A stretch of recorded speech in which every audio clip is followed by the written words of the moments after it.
नमस्कार, बहुत स्वागत है आपका। प्राइम डिबेट देख रहे हैं आप, आपके साथ मैं जेपी शर्मा। कोरोना महामारी विनाश, आशंका और चिंता लेकर आया है, लेकिन इसके साथ कुछ अच्छी चीज़ें भी आई हैं, जिसमें देश में एकजुटता की भावना, विपरीत हालात में हौसला रखने का मादा, सेल्फ डिसिप्लिन जैसी चीज़ें शामिल हैं। तो कुछ और भी अच्छा हुआ है, जिसमें आश्चर्यजनक ढंग से हुई वातावरण की सफाई शीर्ष पर है। अरबों खरबों रुपए खर्च करके और लाखों लोगों का श्रम लगाकर जो नहीं हो सकता था, वो होता दिखाई दे रहा है।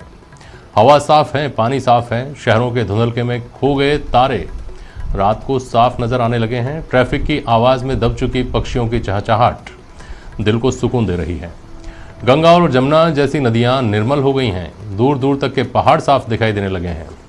सोशल मीडिया इस तरह की पिक्चर्स से, इस तरह की खबरों से अटा पड़ा है, जिसमें किसी तरह की अफवाह होने की गुंजाइश कम है। तो लॉकडाउन में अपने घर में बैठे और काम के बोझ से करीब करीब आज़ाद इंसानों की खुद के साथ साथ कुदरत के बारे में भी सोचने में दिलचस्पी जागी है। और जो लगता आया था कि प्रदूषण के खतरनाक स्तर से वापसी का कोई रास्ता नहीं बचा, वो धारणा टूटी है। तो स्वाभाविक रूप से ये ख्याल आता है कि कुदरत को बचाने का, प्रदूषण को रोकने का भी सोचा जाना चाहिए। अभी तो ये आदमी की मजबूरी से उपजा वरदान है, लेकिन इसको हमेशा के लिए भी हासिल किया जा सकता है, ये उम्मीद जगी है। इस पर आज चर्चा करेंगे। सवाल है कि कुदरत के लिहाज से लॉकडाउन के सबक क्या हैं?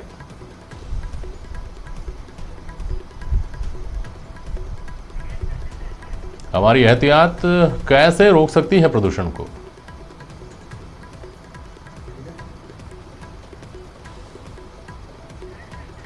और प्रदूषण रोकने को क्या लॉकडाउन ही आखिरी विकल्प बचता है?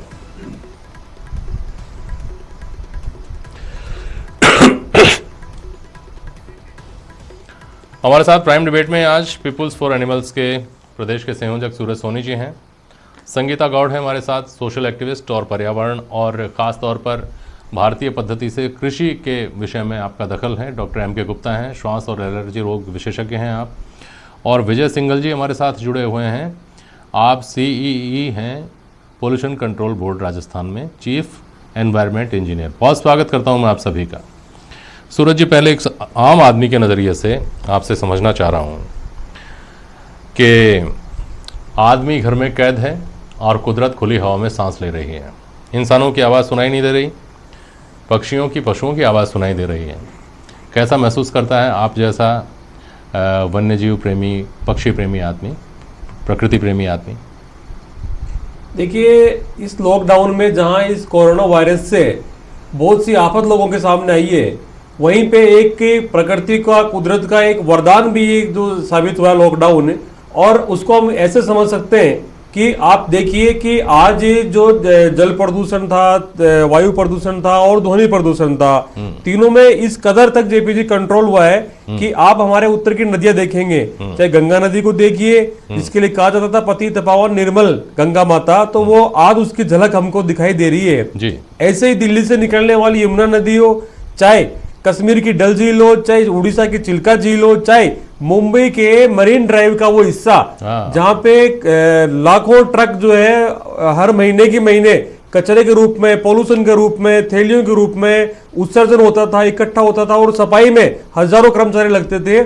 आज वो मरीन ड्राइव का जो इलाका है वो बिल्कुल साफ और स्वच्छ दिखाई दे रहा है, जहां सागर की लहरें आकर के मानव को अपना असली रूप दिखा रही है और कह रही है कि हम प्रकृति का जो वो स्वरूप है जिसको लोग फोटो में देखते हैं, तस्वीरों में देखते हैं। वहीं पे आज जो ट्विटर पे तस्वीरें आ रही है, बड़ी सुखद तस्वीरें लगती है जेपी जी। मैंने वो तस्वीरें देखी है और मेरी खुशफहमी को उसने बढ़ाया है, जिसके अंदर से शिमला और कांगड़ा से हिमालय दिखाई देती हुई तस्वीरें, नदियों के जो स्पष्ट और साफ आती हुई जो तस्वीरें हैं, वो मानव संस्कृति की जो हमारी आहट है उसको दोबारा खड़ा करती है। साथ ही आप देखिए कि इसी दिल्ली की हम बात करें, अगर देश की राजधानी की बात करें, तो लॉकडाउन होने के एक महीने पहले तक की जो आनंद विहार का रेलवे स्टेशन है, वहां पे PM 2.5 का लेवल 400 के पार चला गया था, जो आज घट करके 100 से नीचे आ गए हैं। एयर क्वालिटी इंडेक्स की हम बात करें तो पूरे भारत के अंदर जो 90 शहर है सबके अंदर जो है वो बहुत ज्यादा सुधार हुआ है। गुणवत्ता के अंदर 50 के नीचे कहीं कहीं तो जा रहा है। ठीक है। तो ये जो सुखद पहलू है ये हमारे जो है पर्यावरण की दृष्टि से बहुत ज्यादा एक हमने गेन किया है। साथ ही हम बात कर रहे हैं हमारे जो जीव जंतु है, पर्यावरण क्षेत्र को जो एक मुख्य घटक है जो जैविक विविधता को बढ़ाता है, और उसके अंदर से चाहे वो पालतू जानवर हो चाहे वन्य जीव क्षेत्रों के जानवर हो, वन्य जीव रहे हो, सबको एक सुखद अनुभूति हो रही है। आप देखिए कि पक्षियों की जो कलरव है जो हमें केवल टीवी में और तस्वीरों में दिखाई देती थी, आज हम स्पष्ट रूप से उसको सुन सकते हैं। हमारे आसपास के जो पक्षी है वो हमको दिखाई भी दे रहे हैं। साथ में जो जानवर है उनके लिए एक सुखद घटना लेकर के ये वायरस आया है। और जेपी जी मैं एक बात यहाँ पे और रखना चाहूंगा कि आप देखिए कि लॉकडाउन के दौरान जहां पर अधिक मात्रा के अंदर पूरे देश के अंदर जो नॉन वेजिटेरियन जो लोग थे उन पे कहीं ना कहीं अंकुश लगा है, और जो हमारा हमने न चाहते हुए भी हमने भोजन में इसको शामिल कर लिया था, तो उस जीव जंतुओं की जो हत्या है वो बड़े पैमाने पर रुकी है। और मैं समझता हूं कि ये बहुत सुखद तस्वीर है। साथ ही पूरे देश को ये सोचने पे मजबूर कर दिया इस लॉकडाउन ने कि पर्यावरण के जो आंकड़े थे और वो जो मौतें थी जो भारत के अंदर 2017 में 12 लाख मौतें जो थी वो पॉल्यूशन के कारण हुई थी। तो ऐसा जो ब्रेक लगा है तो आगे भी हम सोच सकते हैं कि बिना लॉकडाउन के भी हम इसमें कहीं ना कहीं ब्रेक लगाए, इसको गंभीरता सोचे। और सरकार और समाज के सामने एक बड़ा प्रश्न चिन्ह है कि क्या हम बिना अपने सेल्फ जो है लॉकडाउन कर करके इन घटनाओं के ऊपर जो है ब्रेक नहीं लगा सकते, इन पर रोक नहीं लगा सकते। तो ये हमारे सामने एक नई जो है वो चर्चा को जन्म दिया इस लॉकडाउन ने, एक नए विचार को जन्म दिया है। बिल्कुल सही कह रहे हैं आप, एक नए विचार को जन्म दिया है। इसको तकनीकी तौर पर समझने के लिए मैं आपके पास आ रहा हूँ। सिंघल साहब जो मोटा मोटा समझ में आता है, प्रदूषण का जो कारण समझ में आता है, या तो वाहन है या फिर उद्योग हैं। उद्योगों की वजह से मैं जितना समझता हूँ नदियाँ गंदी हैं, पानी गंदा है, और वो फिर बहुत सारी बीमारियाँ लोगों को परोस रहा है जहाँ पानी पिया जा रहा है उन नदियों का। वाहनों की वजह से वायु प्रदूषण भी हो रहा है शहरों में, और वाहनों की वजह से ध्वनि प्रदूषण भी शहरों में बहुत खतरनाक स्तर तक हो रहा है। इसको पहली बार हमने ऐसा होता देखा है अभी कि इसको रोका भी जा सकता है। भले ही उसके लिए लॉकडाउन जैसा कदम उठाया गया है, और मूलतः जिस उद्देश्य से उठाया गया था उसमें ऊपर वाला हमारे सबके प्रयासों को कामयाबी देगा, लेकिन उसका ये जो पॉजिटिव साइड इफेक्ट निकल कर आया है, ये उजला पहलू निकल कर आया है, ये हमको क्या संदेश देता हुआ दिखाई देता है, ये समझूंगा। आप ये बताइए कि इसको आप तकनीकी तौर पर कैसे देखते हैं?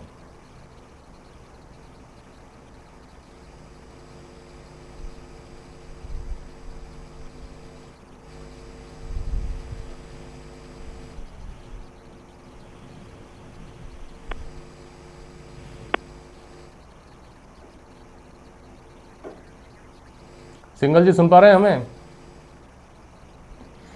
सुन पा रहे हो तो बताइएगा, मैं आपके पास सवाल लेकर आऊँगा।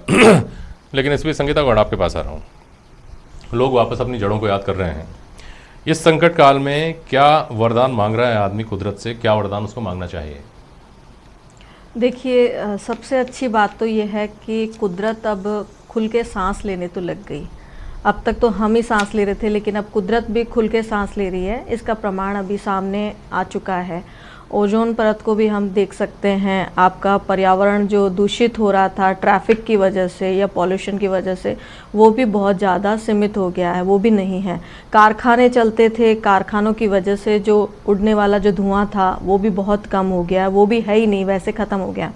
तो इस वजह से क्या है कि देखने को मिल रहा है कि पर्यावरण बहुत ज़्यादा सुरक्षित हो गया। दूसरा, लोग शहरों से गांव की तरफ पलायन करने लगे, क्योंकि एक मन में कहीं ना कहीं एक सुकून, एक मन में आज भी ये चीज़ है कि हम गांव में ज़्यादा सुरक्षित है, क्योंकि वहाँ पर हमारे खेत हैं, खलिहान हैं, हमारे खुले खुले घर हैं, तो वहाँ पे हम ज़्यादा सुरक्षित है, क्योंकि वहाँ पे कारखाने नहीं हैं, वहाँ पर जो है आपकी आधुनिकताएं नहीं हैं। इस वजह से लोग वहाँ पे जाना ज़्यादा पसंद कर रहे हैं। और ये देखिए, अभी हाल ही में देखने को भी मिला है कि बहुत सारे लोग मजदूर जो हैं अपने गाँव की तरफ जा रहे हैं, क्योंकि उनको भी मन में कहीं ना कहीं, जैसे कि भोजन की बात है, तो भोजन तो कहीं ना कहीं से उनको मिल ही रहा है, क्योंकि बहुत सारे भामाशाह आगे आ रहे हैं और उनको भोजन की व्यवस्थाएं कर रहे हैं। लेकिन कहीं ना कहीं उनके मन में ये दिमाग में ये चीज़ चल रही है कि नहीं, हम गाँव में ज़्यादा सुरक्षित हैं शहरों से जाके, जबकि शहरों में तो आपकी चिकित्सा भी बहुत ज़्यादा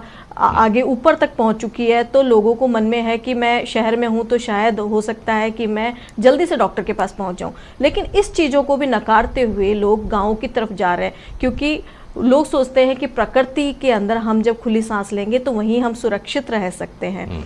खेत में रहने वाले लोग जो हैं, गांव के अगर हम आंकड़े उठा के देखें तो गांव के अंदर कोई भी ऐसा वायरस से पीड़ित कोई अभी तक बहुत ज़्यादा मेरे को देखने को नहीं मिले, क्योंकि वहाँ पर उनकी दिनचर्या ही ऐसी है कि वो अपना सुबह 4-5 बजे उठना, अपना बहुत व्यवस्थित तरीके से काम करना, व्यवस्थित भोजन करना, व्यवस्थित तरीके से चलना, अनुशासन का पालन करना।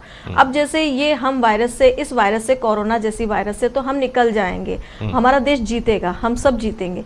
लेकिन आगे के लिए मेरा ये सुझाव है कि जैसे कि एक सप्ताह होता है 7 दिन का, तो उसमें हम ये कर सकें कि कारखाने वगैरह और जो भी आधुनिक जगह है जहाँ पर इस तरह के पॉल्यूशंस फैलते हैं, वहाँ पर हम थोड़ी सी लगाम लगा सके।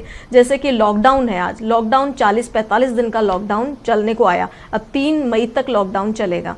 अब वहाँ पे अब इतनी सारी व्यवस्थाएं जो प्रकृति की तरफ से, प्रकृति खुश है, प्रकृति को अभी खुशी मिल रही है कि मैं अभी बहुत सुरक्षित हूँ। लेकिन मानव जाति पे देखा जाए तो मानव के पास में ये है कि वो उनके काम छूट गए हैं, रोजगार नहीं है, तो मन ही मन पीड़ित है। वो अंदर तो है, घर में तो है, लेकिन वो लेकिन संगीता जी एक बात लगती है, भले ही ये जो आपका सुझाव है ये अभी अव्यावहारिक लग रहा हो, लेकिन ये जो लॉकडाउन है, इस लॉकडाउन में आदमी के दिमाग पर ये तनाव है, ये दबाव है कि कोरोना के बाद में क्या होगा। अभी हमारी रोजी रोटी छिनी हुई है, अभी हम परेशान हैं, घर में कैद हैं। अगर ये समझ में आए लोगों के कि हम कुदरत के लिए 7 दिन, 10 दिन, 15 दिन, साल में एक बार ऐसा होना है और पहले से पता है, आदमी को समय मिलेगा, अपने घर पे जाएगा, अपने परिवार के साथ रहने का। जो दूर दराज के इलाके में है वो पहले से अपने रिजर्वेशंस करवा करके अपने घर पहुंच जाएगा। मुझे लगता है कि इस तरह की अगर कोई व्यवस्था केवल भारत में नहीं, दुनिया अगर ऐसी कोई व्यवस्था कायम करती है तो शायद कुदरत के सांस लेने के लिए एक कोई बहुत ज़्यादा इम्प्रैक्टिकल ये सजेशन नहीं है। ये समझ में आता है कि लोगों को देर सवेर ऐसा कुछ ना कुछ करना पड़ेगा। जी बिल्कुल। चलिए ठीक है, अब मैं आपके पास आता, सिंगल साहब अगर आप सुन सके तो मुझे बताइएगा अगर आप मेरी बात सुन रहे हो तो। लेकिन सूरज सोनी जी, समझने वाली बात यह है कि इंसान सुबह उठता है और सुबह की जब ब्रश करता है और रात को सोने से पहले जब ब्रश करता है, वो इस बीच जितनी चीज़ों का उपयोग उसको करना हो, भले ही कपड़े पहनने हो, भले ही जूते पहनने हो, गाड़ी में बैठकर जाना हो, ऑफिस में बैठना है तो एसी चलाना हो, ये सब चीज़ें ऐसी हैं जिनको छोड़ा नहीं जा सकता। और इन चीज़ों के उत्पादन में जो की वजह से जो कुदरत को नुकसान होता है उसको भी भली भांति समझा जाता है। सरकारें संभवतया इसीलिए बहुत नॉर्म्स बनाती हैं इसको लेकर कि किस उद्योग से कितना प्रदूषण फैल रहा है, तो वो बियर किया जा सकता है, कुदरत उसको बियर कर सकती है और उसका निस्तारण किस तरह से होगा, ये सारे नियम भी बनाए जाते हैं। अगर वो पालन ठीक से हो जाए तो मुझे लगता है कि ऐसी स्थितियां नहीं आए। या तो पालन में दिक्कत हो रही है या फिर जो अंधाधुंध दोहन हो रहा है, अंधाधुंध उपयोग हो रहा है, वो इस समस्या का कारण है। सूरज सोनी क्या समझते हैं? देखिए, मैं ये बताना चाहूँगा कि एक बहुत बड़े जो विद्वान रहे हैं थॉमस ग्रिप टेलर, तो उनकी एक थ्योरी थी 1920 की, उसमें उन्होंने कहा था कि प्रकृति हमको 3 तरह के संकेत हमेशा देती रहती है।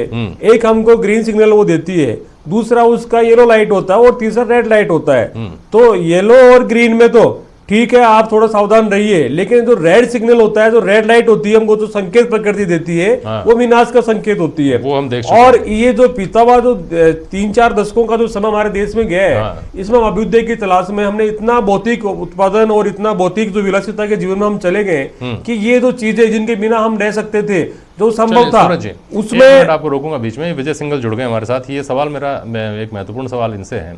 सिंगल साहब, अगर आप सुन पा रहे हैं तो मैंने अभी ये सवाल किया कि प्रकृति का अंधाधुंध दोहन ना हो, इसके लिए सरकारें उद्योगों को अनुमति देते समय न्यूनतम एहतियात तय करती हैं। उन एहतियात का पालन नहीं हो रहा, इस वजह से प्रदूषण हो रहा था जो लॉकडाउन में ख़त्म हो गया, या फिर उनको बनाया ही इस तरह से गया है कि वो अपर्याप्त हैं प्रकृति को सुरक्षित रखने के लिए। क्या मानते हैं सर सिंगल साहब?